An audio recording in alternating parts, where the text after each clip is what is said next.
Le Nouvel Esprit Public, Philippe Meyer, bonjour.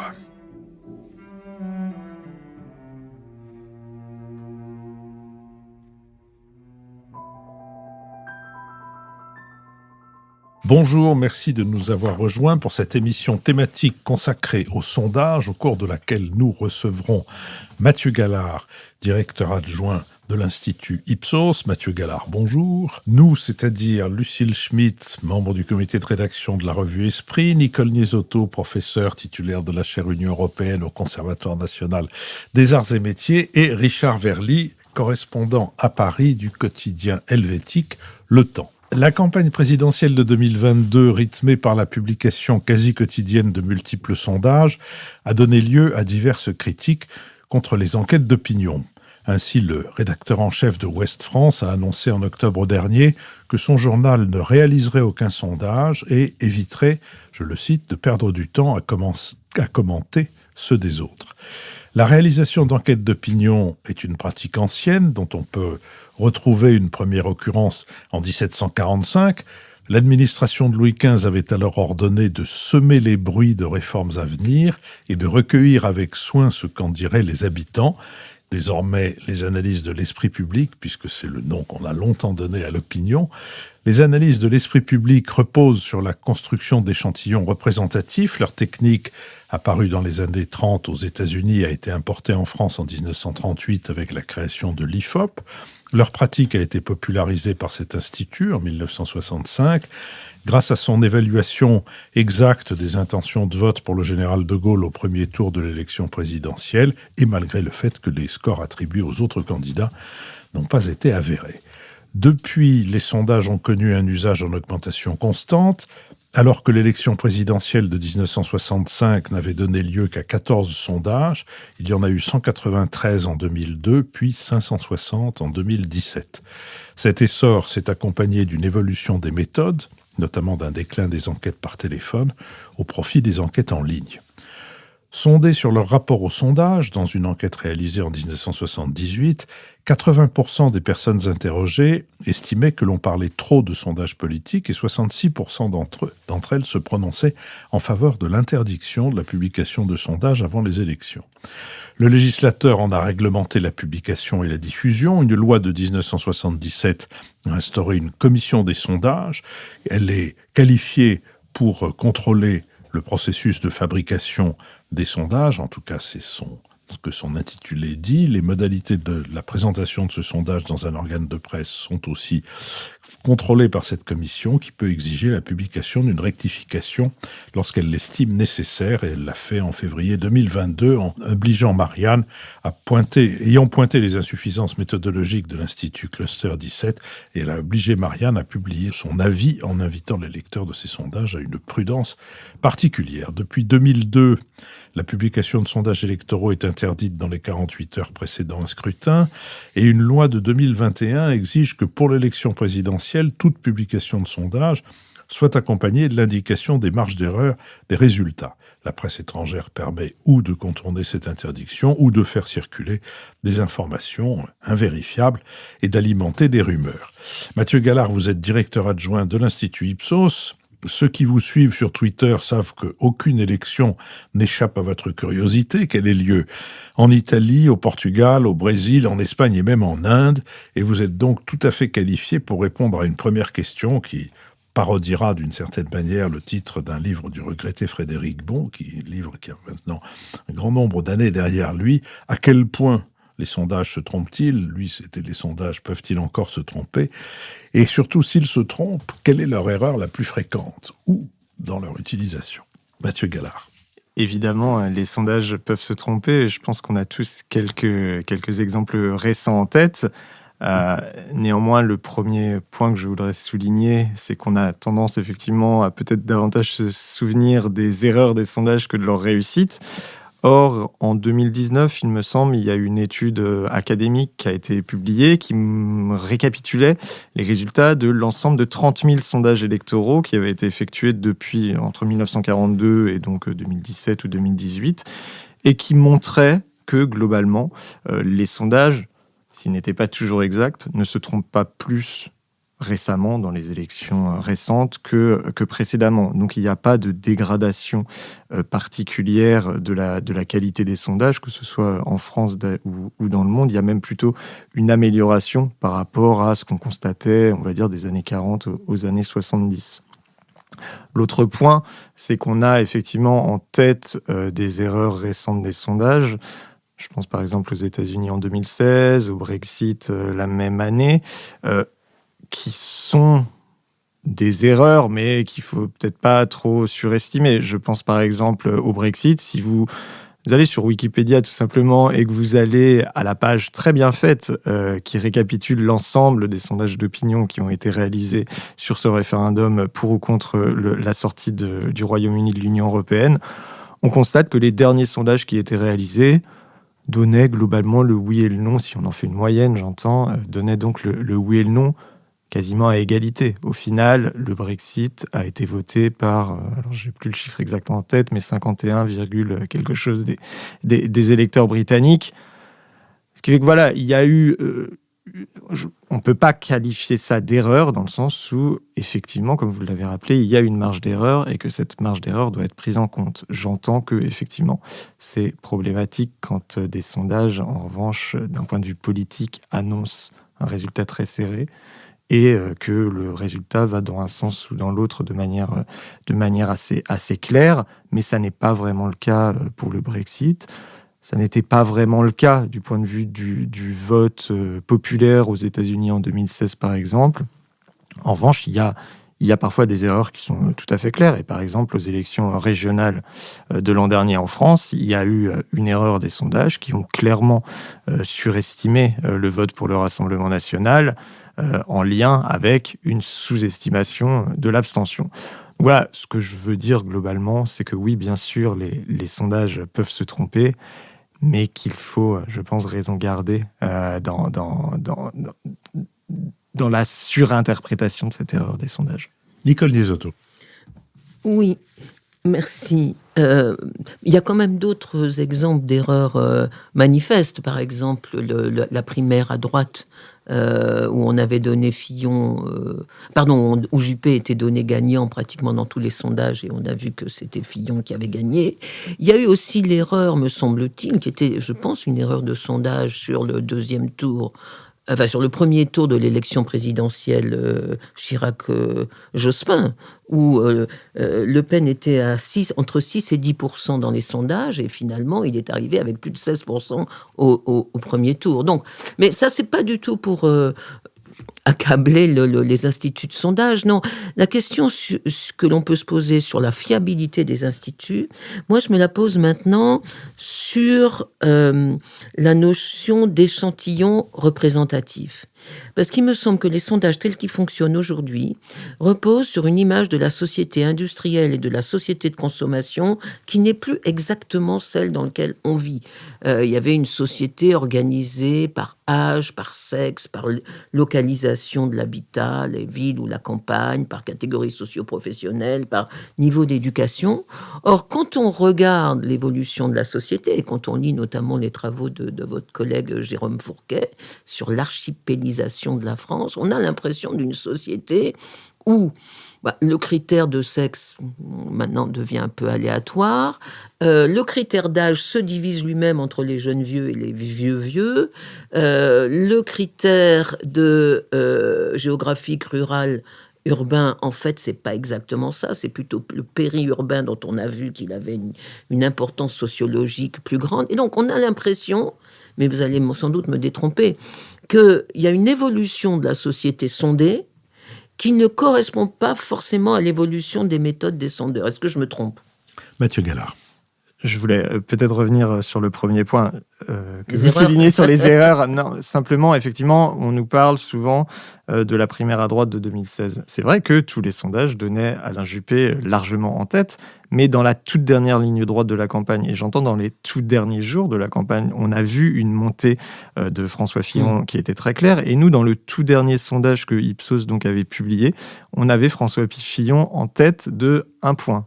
C'est facilement vérifiable sur le site d'Ipsos. Alors, vous allez me dire, et vous aurez tout à fait raison, que François Fillon, au final, a été en tête de beaucoup plus d'1 point lors du premier tour. Mais néanmoins, parfois, voilà, on se souvient quand même.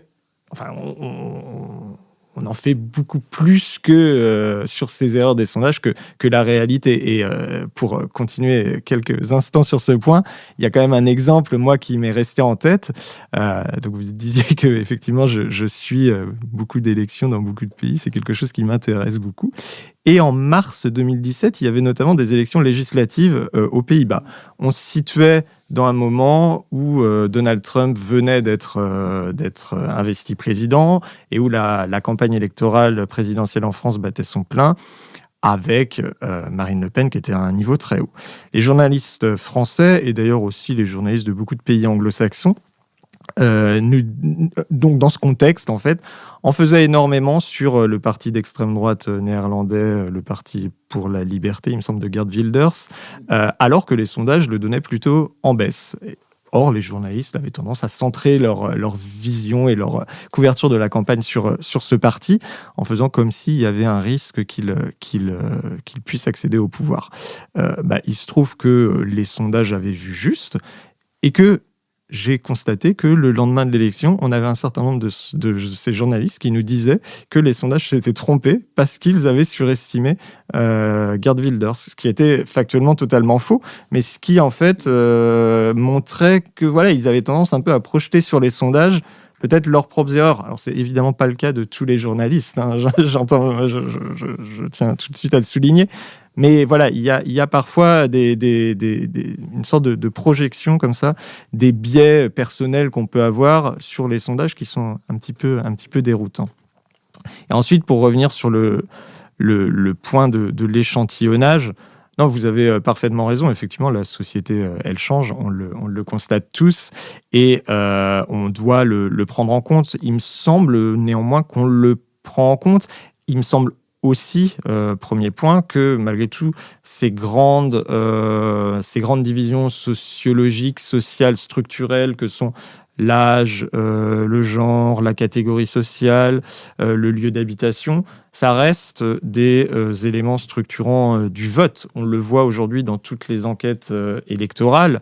Il y a par exemple pour Éric Zemmour ce qu'on appelle un gender gap, c'est-à-dire une différence entre le vote des hommes et des femmes qui est extrêmement importante. Il y a pour certains candidats des différences en termes, par exemple, rural ou urbain. Leur électorat est très situé dans certaines de ces zones. Mais effectivement, on prend en compte ces éléments en tentant de les adapter. Et par exemple, sur cet aspect du lieu d'habitation, de la catégorie d'agglomération, effectivement, depuis quelques années, et notamment depuis le mouvement des Gilets jaunes, on essaye de faire en sorte d'avoir des divisions qui sont un petit peu plus fines que celles qu'on avait précédemment, en distinguant les villes-centres, leurs banlieues, les zones périurbaines et le rural, on va dire, profond, ce qui n'était pas forcément le cas dans les sondages jusqu'à il y a une dizaine d'années.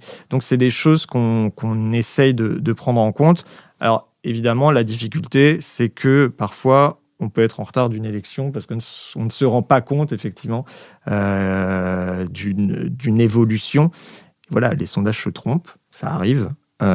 Mais dans ce cas-là, effectivement, on tend à vérifier ce qui s'est passé, à comprendre cette erreur et donc à ajuster nos méthodologies. Richard Verly. Je voudrais revenir sur un sujet qui est souvent, je trouve, caché. Il se trouve que je représente un journal qui commande peu de sondages. Et les sondages, globalement, sont beaucoup moins présents dans un pays comme la Suisse qu'ils ne le sont en France, dans le paysage médiatique. Et le sujet que je voulais aborder avec vous, c'est la relation entre le client, donc l'institut de sondage, ou plutôt le client, le média, et l'institut de sondage qui les fabrique pour ce média. Est-ce qu'il n'y a pas quand même, selon le média qui commande les sondages, un biais ? C'est une question quand même que beaucoup de gens se posent, et j'en ajouterai une autre. Est-ce qu'aujourd'hui vous n'avez pas le sentiment que vous êtes là pour agiter le marché, au fond un peu comme à la bourse, vous êtes là pour faire en sorte que les valeurs montent et descendent, parce que ça profite à ceux qui diffusent l'actualité, à savoir notamment les chaînes d'information continue, mais pas seulement, également un certain nombre d'autres médias. Mathieu Gallard. Alors, oui, premier point sur l'importance des sondages en France. Je tiens à dire que numériquement, on nous dit souvent qu'on est le pays roi des sondages. C'est parfaitement faux. Il y avait une association qui avait comptabilisé le nombre de sondages réalisés l'an dernier en 2021 en Europe.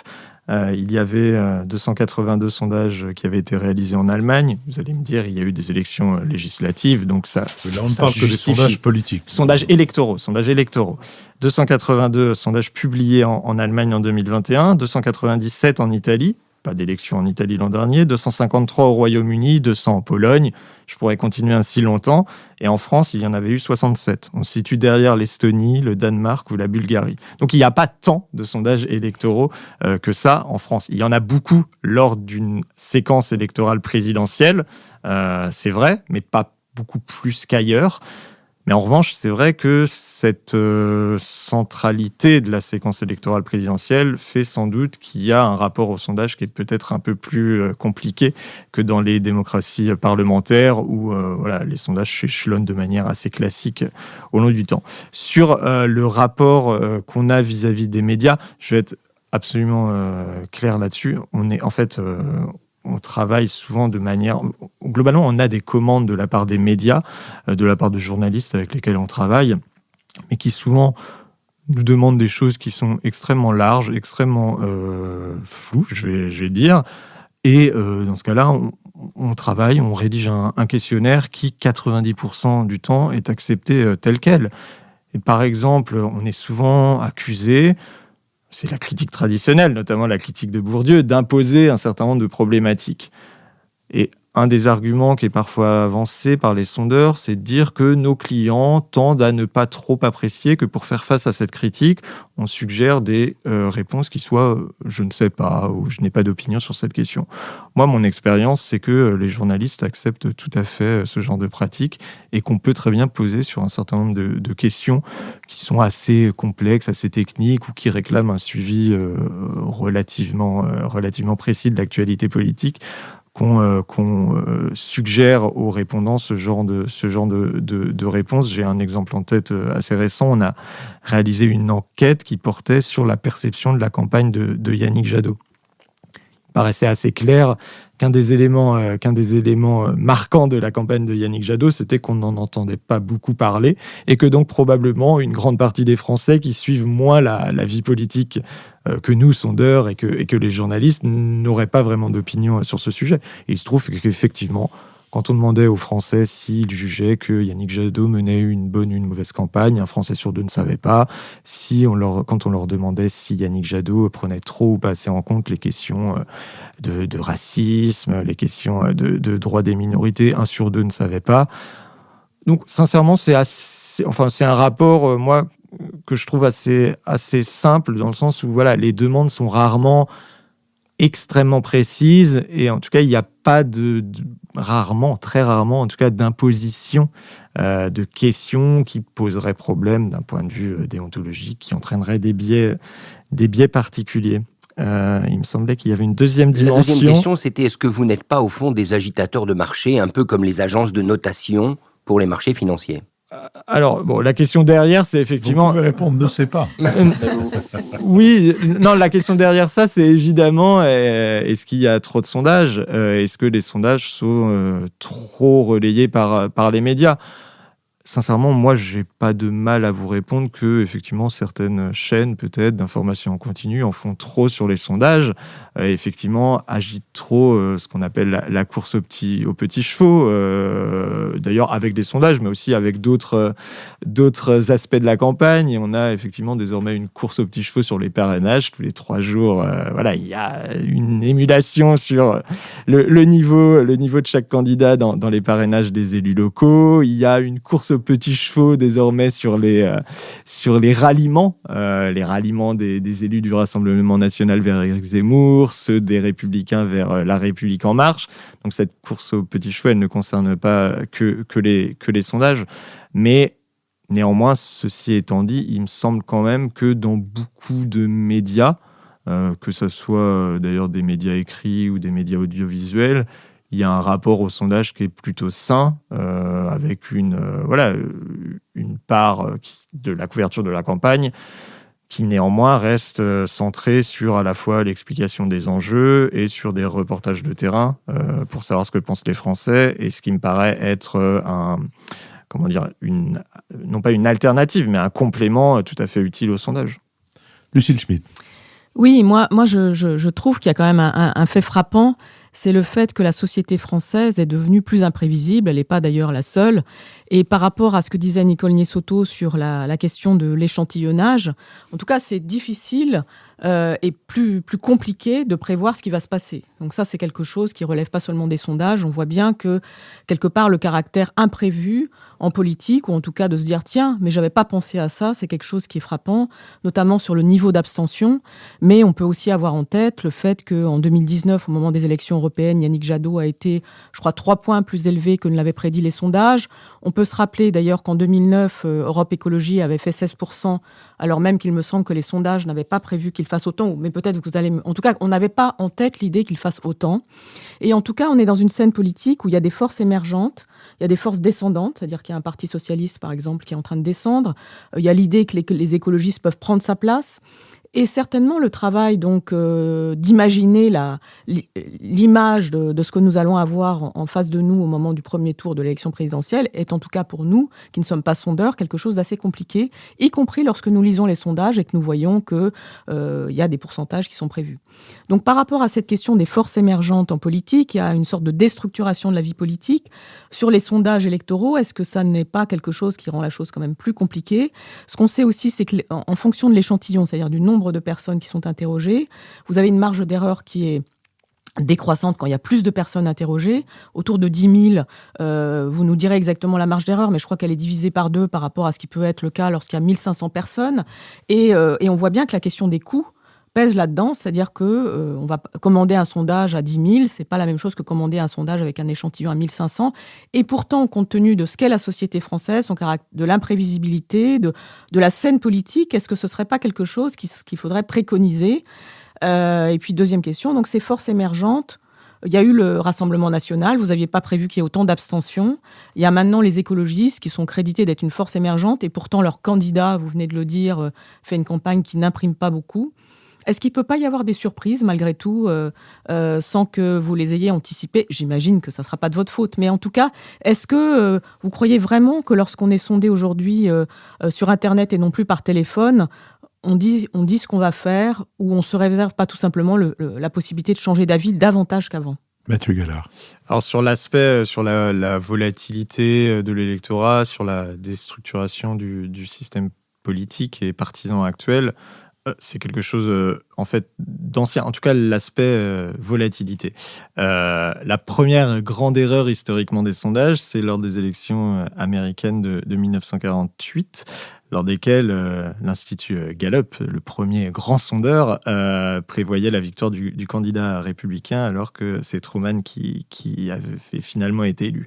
Et en fait, il le prévoyait parce que 3 semaines avant l'élection, il avait fait un sondage qui donnait une victoire tellement large au candidat républicain qu'il avait jugé que les jeux étaient faits, qu'il n'avait pas réalisé d'autres sondages par la suite. Depuis, effectivement, on prend en compte cette volatilité et on réalise des sondages le plus tard possible dans la campagne, en prenant en compte, évidemment, les lois qui, en France, interdisent les sondages le week-end précédant l'élection. Mais néanmoins, cette volatilité, elle est énorme et effectivement, elle rend le travail plus compliqué. Un simple exemple de cette volatilité, c'est dans l'enquête électorale qu'on réalise tous les mois pour Le Monde et le Cevipof auprès d'un échantillon de plus de 12 000 personnes. Et on interroge les mêmes personnes à chaque vague de cette enquête. Et on constate qu'il y a à peu près 30% de l'échantillon qui changent d'opinion d'une vague sur l'autre. C'est-à-dire des personnes qui étaient abstentionnistes et qui finalement décident de voter pour un candidat, ou inversement, et des personnes qui changent d'opinion sur un candidat. Ça rend les choses plus compliquées, mais néanmoins, ça ne pose pas de problème méthodologique particulier en tant que tel, à partir du moment où méthodologiquement nos échantillons sont bien construits, à partir du moment où les gens disent la vérité aux sondeurs. Il y a effectivement tout un discours sur un certain vote caché qui favoriserait d'ailleurs plutôt, j'imagine, Éric Zemmour. c'était une réalité dans le passé. Pour le Front National, à l'époque, il y avait effectivement une sous-estimation du vote en faveur de Jean-Marie Le Pen, parce que les enquêtes étaient réalisées en face à face, puis en téléphone, et que face à un enquêteur bien réel, une partie de l'électorat frontiste n'osait pas avouer son vote. Et donc, ça conduisait à mettre en place ce qu'on appelle des redressements, ce qui est une méthode assez simple et franchement pas bien sorcière finalement. On pourra peut-être revenir dessus si ça vous intéresse, mais qui était vraiment très fort et qui effectivement pouvait un petit peu distordre l'échantillon. C'est plus vraiment le cas aujourd'hui en fait, et on n'a plus de sous-estimation particulière du vote pour le Rassemblement national. C'est même plutôt d'ailleurs l'inverse en fait. Si on regarde ce qui s'est passé en 2017 ou lors des régionales de 2021.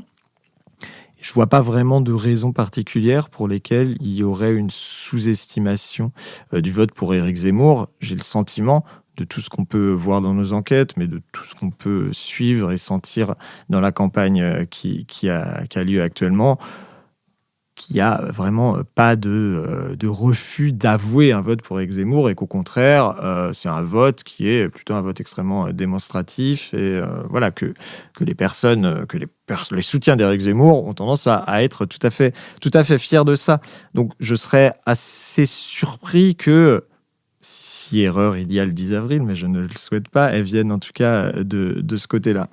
Et pour la question qui était celle du coût des enquêtes, qui effectivement est liée en grande partie à la taille de l'échantillon, c'est une réalité. L'enquête dont je parlais, qui est réalisée tous les mois auprès de 12 000 personnes pour Le Monde, le Cevipof, la Fondation Jean Jaurès, elle a un coût qui est très nettement plus élevé qu'une enquête classique auprès de 1000 ou 1500 personnes.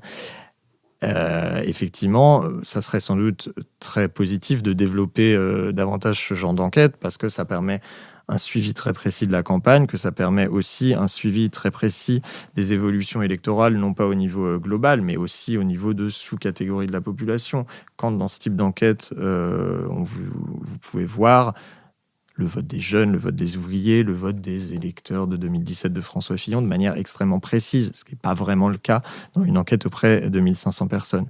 Il y a néanmoins l'obstacle du coût, qui pour les médias est souvent problématique. Il y a aussi l'obstacle de la durée. On est dans un tempo médiatique qui est extrêmement court, extrêmement resserré, et une enquête comme ça prend quand même plus de temps à être réalisée, ce qui peut poser problème à un certain nombre de partenaires médiatiques. Mais néanmoins, effectivement, c'est le type d'enquête qui est sans doute le plus intéressant à suivre dans une campagne électorale. Vous avez proposé de nous dire un mot du redressement. Avant que vous n'oubliez, dites-nous en quoi ça consiste et quelles sont les critiques ou les compliments qu'on peut faire à cette méthode. Alors le redressement, en fait, ça consiste à faire en sorte que votre échantillon ressemble à la réalité de la France. Quand vous réalisez une enquête par quota, vous cherchez à avoir dans votre échantillon autant d'hommes et de femmes, autant de jeunes et de seniors, autant de cadres et d'ouvriers qu'il y en a dans la population réelle en fonction des données du recensement, des données de l'INSEE. Et quand vous réalisez une enquête politique, une enquête électorale, vous cherchez en plus à ce que votre échantillon y ressemble extrêmement précisément à la réalité électorale de la France. Évidemment, l'INSEE ne demande pas aux Français s'ils se sentent plus ou moins proches de tel ou tel parti ou de la gauche et de la droite, etc. Et donc, le seul moyen qu'on a, c'est de demander aux personnes qu'on interroge pour qui ils avaient voté lors de l'élection précédente. Donc pour une présidentielle, lors de l'élection présidentielle précédente, celle de 2017, pour les enquêtes qu'on réalise en ce moment. On regarde notre échantillon.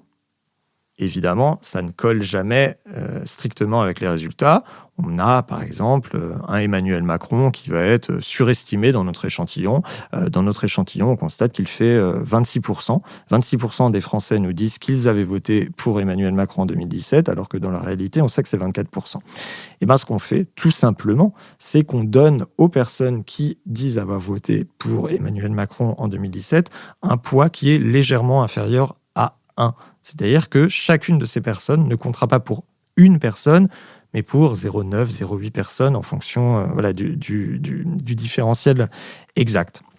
Ce qui veut dire qu'on ne redresse pas les candidats actuels. On ne redresse pas Éric Zemmour. Tout comme en 2017, on ne redressait pas Emmanuel Macron.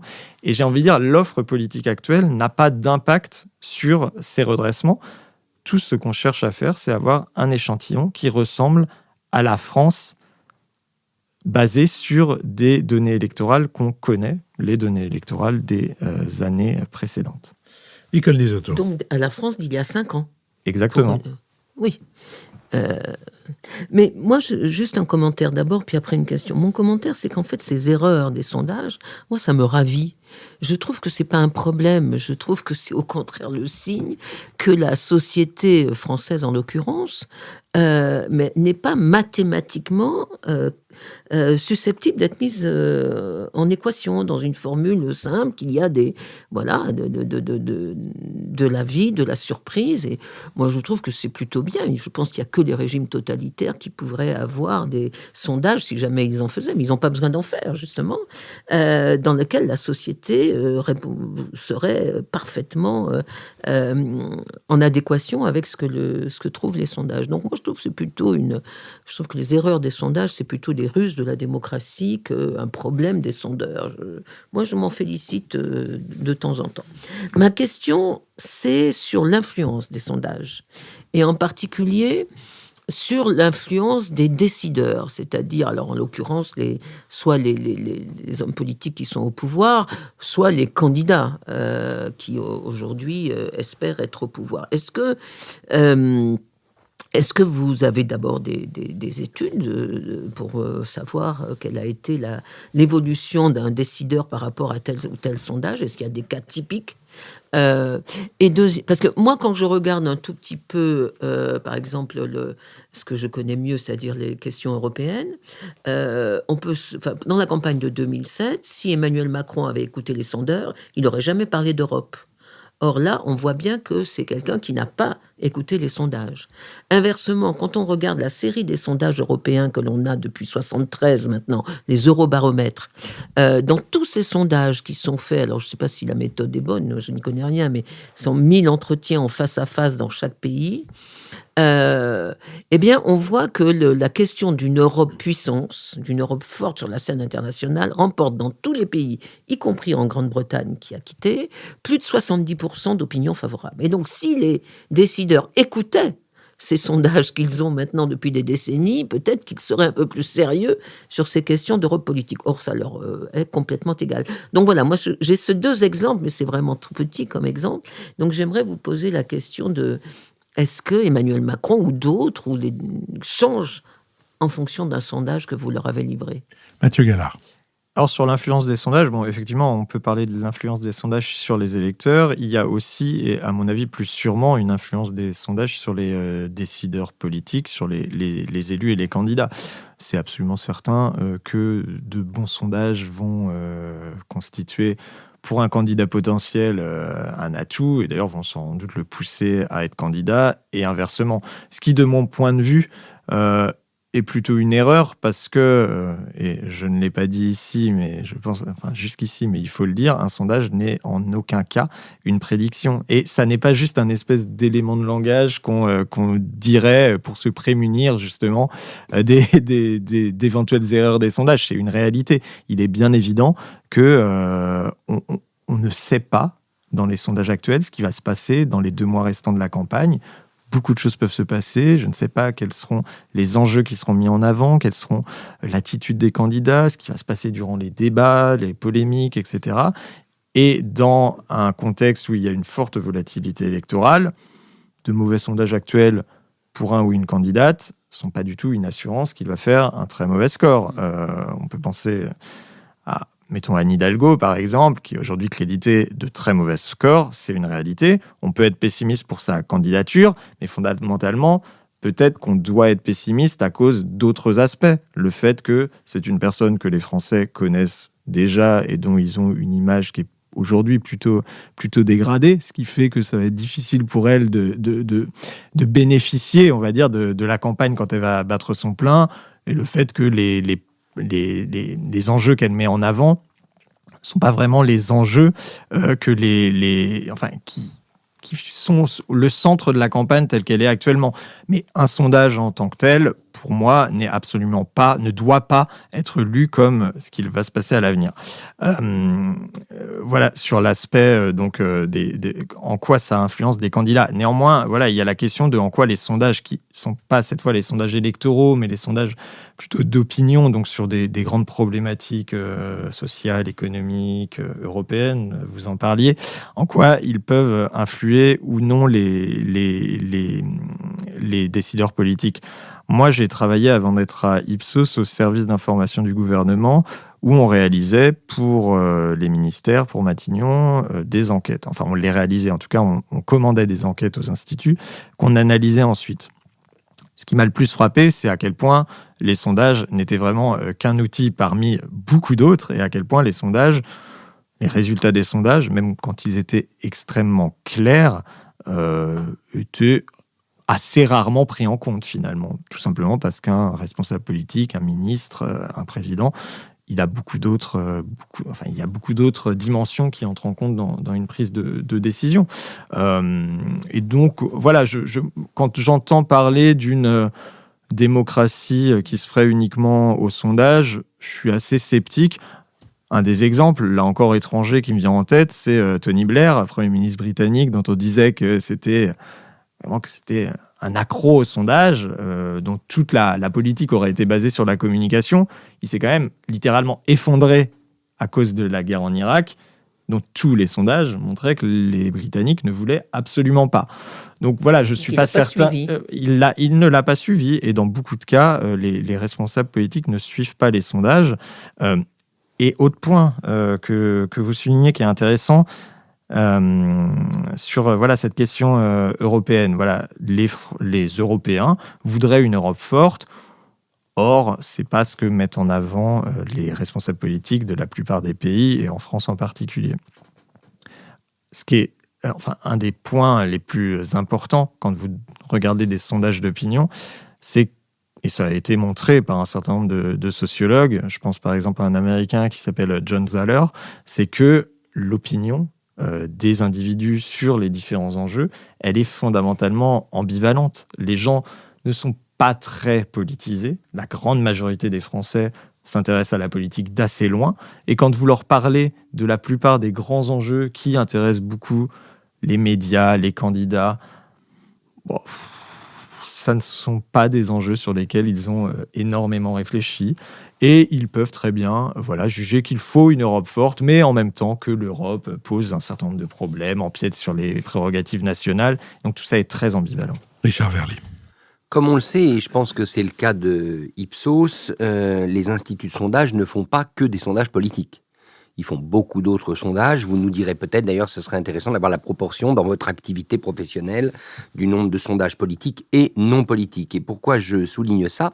C'est pour parler de la fabrique des sondages. Il y a eu cette enquête récente du Monde qui a démontré que la plupart des sondages sont aujourd'hui faits de manière électronique, en ligne, et non plus au téléphone, Philippe l'a dit tout à l'heure, et qu'en gros, il était facile de prendre des alias et de répondre à des tonnes de questionnaires en disant qu'on préfère telle machine à laver ou telle autre, et que personne ne va vérifier si vous existez vraiment. Alors, est-ce que ces affirmations sont justes ? Est-ce qu'il y a aujourd'hui, à cause de ce choix d'échantillons numériques, un problème dans la fabrique des sondages ? J'ajoute une question à celle de Richard.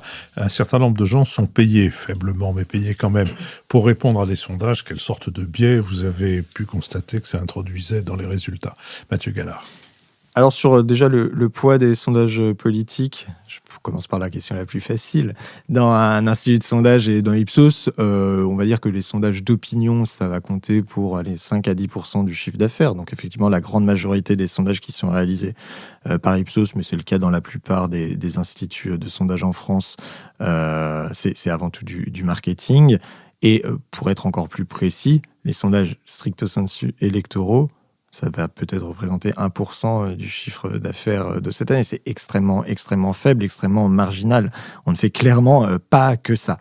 Notons au passage, c'est assez amusant que toutes ces entreprises s'appellent des instituts, ce qui leur donne un caractère comme ça scientifique et éminent, alors que ce sont des entreprises de sondage ou des agences de sondage, ce qu'on ne voudra pas. Oui, bien. Non, mais c'est une réalité. Après, moi, j'avoue que je suis toujours un peu étonné par cet aspect. Enfin, oui, c'est vrai, hein, on est des entreprises privées, il n'y a aucun problème sur ce point. Après, on parle d'instituts de beauté sans que, il me semble, que ces instituts se partent d'une scientificité particulière. Ah, Nicole Nisotto n'est pas du tout d'accord, mais il faut dire qu'elle fait la fortune de très grand nombre de ces instituts. N'interrompez pas l'orateur, Nicole. Donc sur l'aspect, voilà, la méthodologie des sondages et effectivement, est-ce qu'ils peuvent être un petit peu pris de court par des personnes qui les utiliseraient, qui s'introduiraient dans les panels. Donc il faut rappeler comment on réalise un sondage aujourd'hui. Effectivement, l'immense majorité des sondages sont réalisés en ligne. Il y a des entreprises qui, en fait, créent des panels, c'est-à-dire qui recrutent des personnes qui acceptent de répondre régulièrement à des sondages d'opinion, sondage marketing. À Ipsos, on l'a internalisé. D'ailleurs, on a notre propre panel et donc on recrute des gens par différents biais. Donc c'est vous qui créez les panels. Exactement. Dans le cas d'Ipsos. Exactement. Et donc on recrute des personnes sur Internet, mais aussi dans des magazines, par exemple. Voilà, si on cherche des personnes âgées, parce qu'on constate qu'il en manque dans notre panel, on va faire paraître des annonces dans des magazines qui s'adressent plus particulièrement à cette catégorie de la population. Et donc, quand on a une enquête à faire, on interroge 1000 Français sur telle ou telle question, on va piocher dans ce panel qui compte à peu près 200 000 personnes et leur envoyer une invitation. Alors, effectivement, il y a eu cet article dans Le Monde de Luc Bronner qui a fait un travail qui est tout à fait intéressant, mais qui en même temps, et on le sent en lisant son article, est extrêmement fastidieux. Parce qu'il dit qu'il a répondu à, il me semble, 200 sondages ou quelque chose comme ça sur l'espace de quelques semaines. Et donc, il l'a fait. Donc, il s'agit pas du tout de dire que, effectivement, répondre à des sondages en utilisant des alias, des fausses identités, est impossible. Mais néanmoins, ce qu'il y a derrière, ça serait une critique selon laquelle, globalement, on aurait des militants qui viendraient s'introduire dans des panels pour venir un petit peu fausser nos résultats. Là encore, ou des amateurs d'une certaine lessive parce qu'ils sont payés pour tel, qui s'introduisent dans le panel et cette lessive finit par être élue la meilleure qui soit. Mais sachant malgré tout que le problème, c'est comme je le disais, on a 200 000 personnes dans notre panel. A priori, il doit y avoir des sondages sur les lessives qui tombent de manière relativement irrégulière.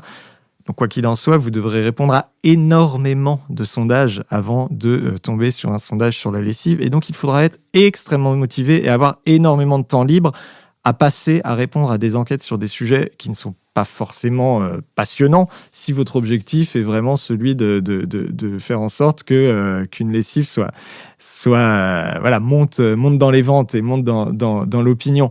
Non, si on fait la trame de comment ça se passe concrètement, vous devez, quand vous vous inscrivez dans un panel, préciser votre identité. Vous êtes un homme, une femme, votre âge, votre catégorie sociale, etc. C'est des questions qu'on va vous reposer à chaque début d'enquête. Si vous vous trompez, si vous dites une fois que vous êtes un homme de 50 ans, l'autre fois que vous êtes une femme de 20 ans, vous allez être exclu. Si ensuite, vous allez donc répondre à énormément de sondages sur des thèmes qui ne sont pas du ressort de ceux qui vous intéressent. Si vous êtes un fan de telle ou telle lessive, vous répondrez à beaucoup de sondages. Si vous êtes un fan de tel ou tel candidat, vous répondrez finalement très très rarement à des enquêtes électorales. Donc c'est extrêmement chronophage. Et en plus, vous devrez malgré tout répondre aux autres enquêtes avec un certain sérieux, parce qu'on a quand même un certain nombre de garanties qui font que des personnes qui répondraient trop rapidement à une enquête, on les exclut. Par exemple, on sait qu'une enquête qui compte, je dis un exemple fictif, mais 20 questions, vous ne pouvez pas y répondre en moins de 4 minutes, par exemple. Et si vous y répondez en moins de 4 minutes, en cochant sans lire les réponses, vous êtes exclu. Si vous répondez systématiquement à des batteries de questions, c'est-à-dire à des questions qui s'enchaînent les unes après les autres, à la première des options, vous êtes exclu. Et donc, tous ces aspects qui font qu'une personne pourrait s'introduire dans un panel afin de truquer les sondages font que c'est une possibilité théorique. Je ne doute pas que ça soit le cas de quelques personnes, mais ça sera néanmoins en toute probabilité le cas de seulement une poignée de personnes, tout simplement parce que ça réclamerait un investissement en termes de temps et de concentration qui serait énorme. Le dernier point, c'est que quand vous travaillez dans un institut de sondage, vous devez relire les liens, tester les liens des enquêtes qui partent, et je peux vous assurer que c'est très très pénible à faire. Donc je ne souhaite vraiment à personne de passer ses journées à faire ça. Et sur les gens payés pour... Oui, alors effectivement, il y a ce qu'on appelle des gratifications qui sont extrêmement symboliques. C'est de l'ordre de moins d'€1 pour une enquête assez classique qui va durer, je ne sais pas, 8 à 10 minutes. Sincèrement, il n'y a pas d'enquête particulière qui nous permettrait de dire si ça a un impact.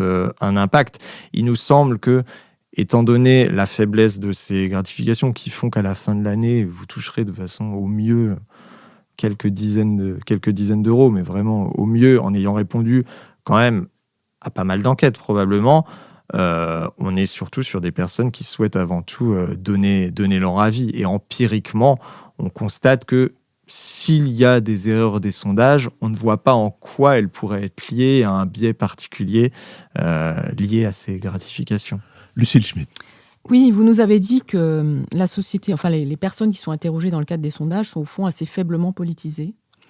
En tout cas, qu'elles n'ont pas l'obsession politique qu'ont un certain nombre de personnes dans les médias ou les décideurs politiques, etc. Et pourtant, on voit bien que, par exemple, sur des sujets qui sont très structurants pour le débat aujourd'hui, comme le nucléaire, il va sûrement y avoir des tas de sondages, ou il y a déjà eu des tas de sondages, et ces sondages seront utilisés sur des sujets clivants, pour dire les Français sont pour, les Français sont contre. Et d'ailleurs, sur ces sujets assez techniques, on peut quand même se dire que peut-être la question posée peut orienter la réponse lorsqu'au fond, on ne sait pas vraiment de quoi il retourne techniquement. Donc ça, c'est une question que je voulais vous poser. Quand le débat politique inclut des questions qui sont clivantes et qui sont en même temps assez techniques, sur lesquelles on peut avoir une opinion, mais sur lesquelles finalement, cette opinion n'est pas toujours complètement informée, si je puis dire, est-ce que ce n'est pas un sujet sur lequel...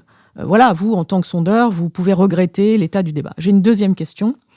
C'est ce qui s'est passé autour de la Convention citoyenne pour le climat. C'est des questions très orientées, écologiques, que je vous pose.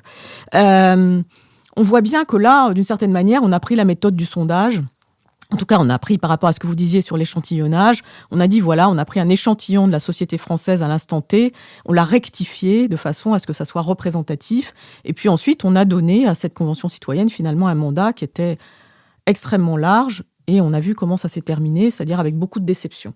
Mais en tout cas, ce qui est intéressant, c'est qu'on a inscrit dans la vie politique un événement qui, quelque part, relevait de la méthode que vous appliquez pour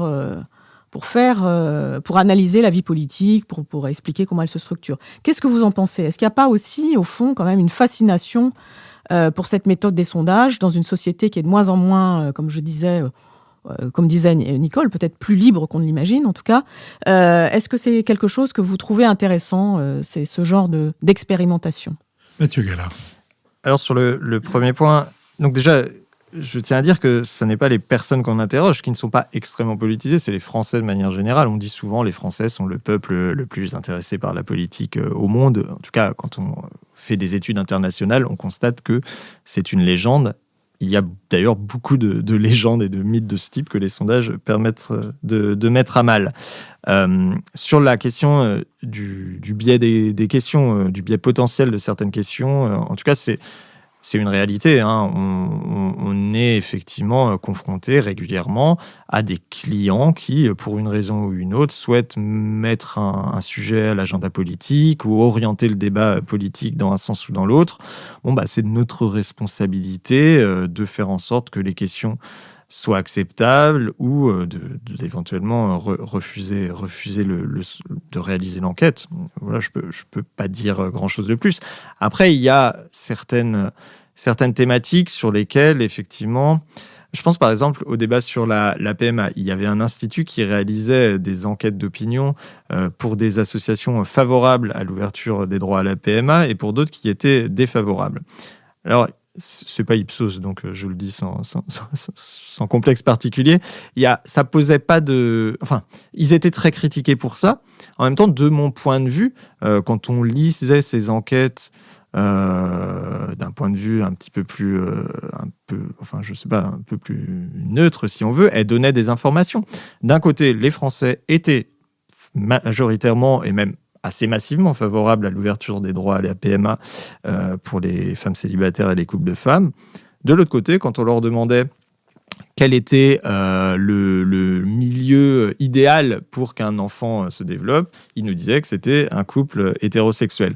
Mais ce qui, là encore, rejoint ce dont je parlais tout à l'heure sur l'ambivalence de l'opinion des Français sur la plupart des enjeux. D'un côté, ils estiment que un couple de femmes peut parfaitement s'occuper d'enfants. De l'autre côté, ils estiment, parce que, évidemment, eux-mêmes, probablement, sont nés dans une famille hétérosexuelle, que ça reste la norme sociale et que, globalement, je pense, la plupart des Français ne connaissent pas ou peu de couples homosexuels avec des enfants. Ils estiment que ça reste un couple hétérosexuel la norme la plus favorable.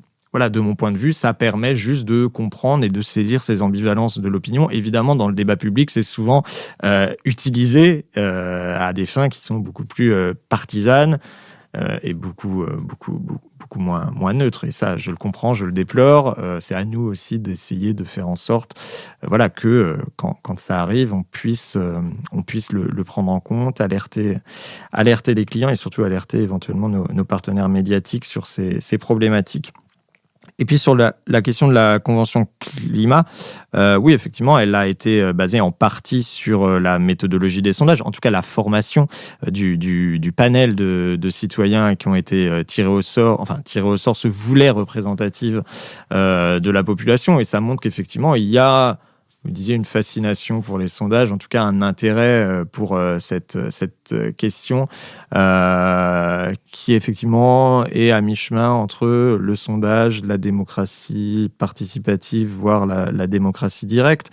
Et ça montre que le sondage peut être sans doute un outil utile, après un outil qui doit être utilisé avec parcimonie néanmoins, avec parfois méfiance, mais un outil intéressant. Et vous parliez de fascination vis-à-vis des sondages. Et pour le coup, je disais que j'avais travaillé au service d'information du gouvernement, où je vous disais tout à l'heure que les sondages n'étaient pas utilisés en tant que tels ou rarement utilisés pour prendre véritablement des décisions, ou en tout cas qu'ils n'étaient qu'un outil parmi d'autres.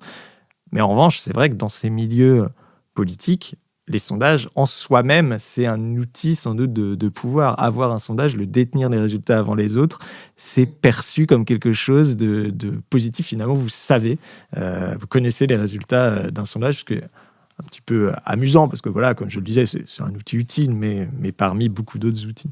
Et un échantillon de 150 personnes, est-ce que c'est pas un oxymore ?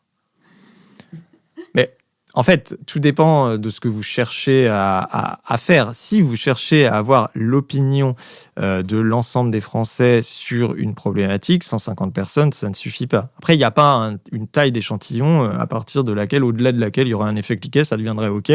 1000 personnes, c'est pas en soi-même parfait. Enfin, 800 personnes ou 1200 personnes, bon, c'est pas très différent. Mais l'objectif là était davantage, de faire discuter des gens entre eux avec des experts pour faire émerger quelque chose de collectif, ce qui va se faire beaucoup plus difficilement avec 1000 personnes. L'intérêt, c'est d'avoir, en revanche, une diversité de profils en termes socio-démographiques et j'imagine, justement, en termes d'intérêt pour la politique. Oui, Richard Verly. Oui, peut-être une question, alors là, très relative aux résultats des élections. On a longtemps entendu parler de sondages sortis des urnes. On entend dire maintenant que ça n'existe plus. Comment se fait-il qu'à partir de 18h, semble-t-il, alors que les urnes ferment dans les grandes villes à 20h en France, les résultats commencent à circuler? Et je le dis d'autant plus que quelquefois, les journaux suisses les annoncent avant les journaux français. Mathieu Gallard. Alors effectivement, il y a eu, pour obtenir les résultats des élections avant 20h, enfin à 20h en tout cas, et pour qu'à 20h, au moment où les bureaux de vote ferment dans l'ensemble de la France, les médias puissent annoncer les résultats, ou en tout cas des estimations. Initialement, on réalisait des sondages sortis des urnes, c'est-à-dire que vous envoyiez des enquêteurs dans un certain nombre de bureaux de vote sélectionnés pour être relativement divers et représentatifs de l'ensemble des bureaux de vote français. Et donc, des enquêteurs demandaient à une personne sur 10 sortant du bureau de vote, leur faisaient répondre une enquête qui permettait, en principe, de donner les résultats. c'est pas une méthode optimale, on va dire, et pour le coup, ça a donné un certain nombre de ratés. Et donc, on a trouvé une alternative, il me semble, qui existe en France depuis les années 80, qui sont ce qu'on appelle les estimations. Et en fait, là, on ne se base plus sur des déclarations d'individus, on se base sur des votes réels. C'est-à-dire que, comme vous le savez, en France, les bureaux de vote, dans la plupart des communes rurales, ferment à 18h. Dans un certain nombre de communes moyennes, ils ferment à 19h. Et dans les grandes villes, à 20h. Et donc, ce qu'on fait, c'est qu'on envoie des enquêteurs toujours dans des bureaux de vote. Et il nous faut remonter vers 18h20, 18h30, les premiers résultats sur les 100 premiers bulletins dépouillés, puis sur les 200 premiers bulletins dépouillés, et ainsi de suite au fil de la soirée. Et on a ensuite des algorithmes qui permettent de déceler, parce qu'on connaît les résultats et les tendances politiques de chacun des bureaux de vote dans lesquels on a des enquêteurs du passé, donc leurs résultats passés, on sait quelle est la différence entre les résultats de ces bureaux de vote et les résultats de l'ensemble de la France, ce qui permet ensuite d'extrapoler des résultats nationaux. Alors, la seule difficulté qui puisse exister, et qui a posé problème lors d'une élection, c'est quand les résultats électoraux diffèrent dans les communes rurales et urbaines. Non pas qu'ils diffèrent, mais qu'ils évoluent de manière divergente. Parce que là, du coup, vos extrapolations ne peuvent pas trop le prendre en compte. C'est arrivé une fois en 30 ans. Bon, donc ça reste une méthode extrêmement fiable parce qu'on est sur, de toute façon, des résultats réels, mais néanmoins, il peut là encore y avoir des problèmes, mais qui sont extrêmement, extrêmement rares. Je vous remercie. C'est sur cette réflexion sur les sondages sortis des urnes que nous allons nous quitter. Je vous remercie, Mathieu Gallard. Je remercie Martha Bernier, avec qui cette émission a été préparée, Benoît Carré, qui va en assurer le compte-rendu analytique, le compendium, Nicolas Tourneau, qui veille à notre site, Olivier Magloire, qui surveille les plateformes de financement, Adrien Beccaria, qui, pour le studio L'Arrière-Boutique, a enregistré notre conversation, et Julien Neuville, qui produit notre émission avec Nouvelles Écoutes. Je vous donne rendez-vous la semaine prochaine, et puis bien entendu mercredi prochain, pour un bada de notre série Si c'est pour la culture. On a déjà donné.